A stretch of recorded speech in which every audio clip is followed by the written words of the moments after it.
அனைவருக்கும் வணக்கம். நான் பிரசாந்த் சந்திரமௌலி. நீங்கள் நம்ம வீடியோவில் பார்க்க போகிற படம் வந்து பிரவீன் கூடு ஷெப்பு. இது வந்து ஒரு மலையாள திரைப்படம். ஜனவரி 16 அன்றைக்கி வந்து மலையாளத்தில் வந்து ரிலீஸ் ஆயிருந்தது. பட் ஏப்ரல் 11 அப்போ தான் சோனிலி ஓடிடி பிளாட்ஃபார்மில் அனைத்து லாங்குவேஜிலுமே வந்து அவைலபிளாக இருக்கிற மாரி வெளியாச்சு. நம்ம தமிழ் லாங்குவேஜிலுமே வந்து இது இருக்குது. ஸோ நீங்கள் போய் பார்க்கலாம். இந்த படத்தை வந்து ஸ்ரீராஜ் சீனிவாஸ் அவர்கள் வந்து இயக்கியிருக்காங்க. மியூசிக் வந்து விஷ்ணு விஜய். ஓகே, ஃபஸ்ட்டு இந்த படத்தில் இருக்கிற ப்ளஸ் பாயிண்ட்ஸ் வந்து பார்த்துருவோம். இந்த படத்துக்கு வந்து முதல் மற்றும் மிக முக்கிய ப்ளஸ் பாயிண்ட்டே வந்து பார்த்திங்கன்னா என் தலைவன் பேசில் ஜோசப் அவர் தான். ஏன் சொல்கிறேன்னா, இவருடைய முந்தைய திரைப்படங்களான பொன்மேன், சூக்ஷ்மதர்ஷினி, குருவாயூர் அம்பலநடையில் அந்த படங்கள்லேருந்தே வந்து பார்த்திங்கன்னா அவரோட கேரக்டர் பார்த்துட்டு நான் மிரண்டு போய் அதுலேருந்தே நான் ஒன்றும் வெளியே வரல. எஸ்பெஷலி இந்த சூக்ஷ்மதர்ஷினி, இந்த குருவாயூர் அம்பலநடையில், பொன்மேன் இந்த படத்தெல்லாம் வந்து ஒரு பாசிட்டிவ் கேரக்டரில் வந்து பார்த்துட்டு சூக்ஷ்மதர்ஷினியில் வந்து கடைசியில் வில்லனிசம் பண்ணுற மாதிரி பார்த்துட்டு நான் ரொம்ப மிரண்டு போயிட்டேன். ஸோ இந்த படங்கள்லேருந்தே நான் வந்து வெளிவராத இந்த பட்சத்தில் இவரோட இந்த படத்தையும் நான் வந்து பார்த்தேன். இதில் வந்து பார்த்திங்கன்னா ஆஸ் யூஷுவல் வந்து பாசிட்டிவ் ரோல் தான். போலீஸ் கேரக்டரில் வந்து பண்ணியிருக்காரு. பட் இவர் வழக்கமாக பண்ணுற மாரி ஒரு மாதிரி காமெடி கலந்த ஒரு மேனரிசத்தோடு தான் இந்த கேரக்டருமே வந்து பண்ணியிருக்காரு. என்ன தான் ஒரு க்ரைம் த்ரில்லர் படமாக இருந்தாலும். ஸோ இதிலுமே அவரோட பெர்ஃபார்மன்ஸ் வந்து ரசிக்கிற மாரி தான் இருந்தது. பட் எனக்கு ஒரே ஒரு சின்னதாக மிஸ்டேக்குன்னு பட்டது என்னன்னு பார்த்தீங்கன்னா, இவருடைய முந்தைய படங்களில் இவருக்கு கொடுத்த தமிழ் வாய்ஸே இவர் இந்த படத்துலையும் கொடுத்துருக்கலாமோ அப்படின்ற ஒரு சின்ன ஃபீல் வந்து எனக்கு ஒன்று இருந்தது. ஸோ உங்களுக்கு எப்படின்னு தெரியல, பார்க்குறவங்க பாருங்கள். அண்ட் தென் ஷோபின் சோஹிர், இவர் யாருன்னா நம்ம மஞ்சுமல் பாய்ஸ் சேட்டா.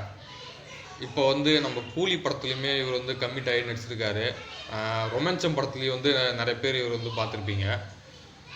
மஞ்சுமல் பாய்ஸில் வந்து இவரோட கேரக்டர் பார்த்துட்டு அதுமாதிரி ரொமான்சமில் இவரோட கேரக்டர் வந்து ரசிச்சுட்டு இந்த படத்தை பார்க்கும்போது ஒரு மாதிரி கொஞ்சம் குறைஞ்சிருக்கு அப்படின்னே சொல்லலாம். ஒரு மாதிரி சைலண்ட் கேரக்டர்லேயே வந்து முடிச்சுட்டாங்க அப்படின்னு சொல்லலாம்.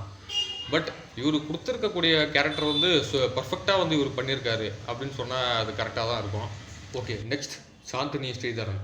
இவங்களை வந்து பார்த்தீங்கன்னா நீங்கள் பரத் அவர் நடித்த 555 படத்தில் வந்து நீங்கள் பார்த்துருப்பீங்க. நானுமே அவங்கள பார்த்தேன். பட் அதுக்கப்புறம் நான் அவங்கள பார்க்குறது வந்து இந்த படத்தில் தான். ரொம்ப நாளைக்கு அப்புறம் மேபி நீங்கள் ஏதாவது மலையாள படத்தில் இவங்களை பார்த்துருந்தீங்கன்னா வாய்ப்பு இருக்குது. பட் பர்சனலாக நான் வந்து 555க்கு அப்புறம் இவங்களை இந்த படத்தில் தான் வந்து பார்க்குறேன்.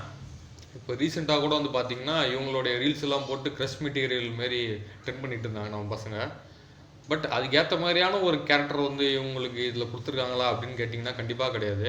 ஒரு மாதிரி மேக்கப்பை யூஸ் பண்ணாத ஒரு லுக்கு அந்த மாதிரி தான் வந்து பார்த்திங்கன்னா இந்த படம் ஃபுல்லாக அவங்க வராங்க. பட் அவங்களுக்கு கொடுத்துருக்கக்கூடிய கேரக்டர் வந்து சூப்பராக பண்ணியிருக்காங்கன்னு சொல்லலாம்.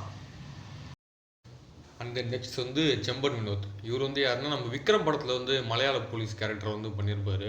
அந்த படத்தெல்லாம் வந்து பார்த்திங்கன்னா ஒரு மாதிரி ஆக்ஷன் ரோலில் வந்து பார்த்துட்டு இல்லை இவர் இந்த மாதிரியான ஒரு ரோலில் பார்க்குறதுக்கு ஒரு மாதிரி இதாக தான் இருந்தது. பட் சூப்பராக பண்ணியிருக்காருன்னு சொல்லலாம்.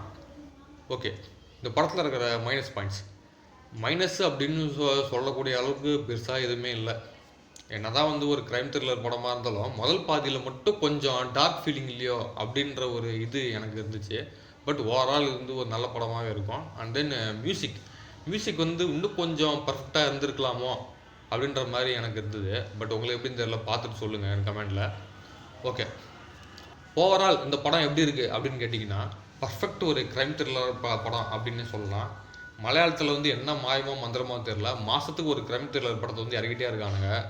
ஸோ நம்ம தமிழ் இண்டஸ்ட்ரியில் வந்து இந்த மாதிரி எண்ணிக்கை வரப்போகுது அப்படின்னு எனக்கு தெரியல. ஸோ ஓவரால் இந்த படத்தை வந்து கண்டிப்பாக நீங்கள் பார்க்கலாம். க்ரைம் த்ரில்லர் விரும்பிகள் வந்து பார்த்தீங்கன்னா பர்ஃபெக்ட் ஹிட் அப்படின்னு நான் வந்து கண்டிப்பாக சொல்லுவேன். இதோட நான் வந்து இந்த வீடியோவை முடிச்சுக்கிறேன். அடுத்து வந்து ஒரு நல்ல படத்தை பார்த்துருந்து உங்கள் எல்லோரும் நான் வந்து சந்திக்கிறேன். அதுவரையில் உங்களிடமிருந்து விடைபெறுவது நான் பிரசாந்த் சந்திரமௌலி.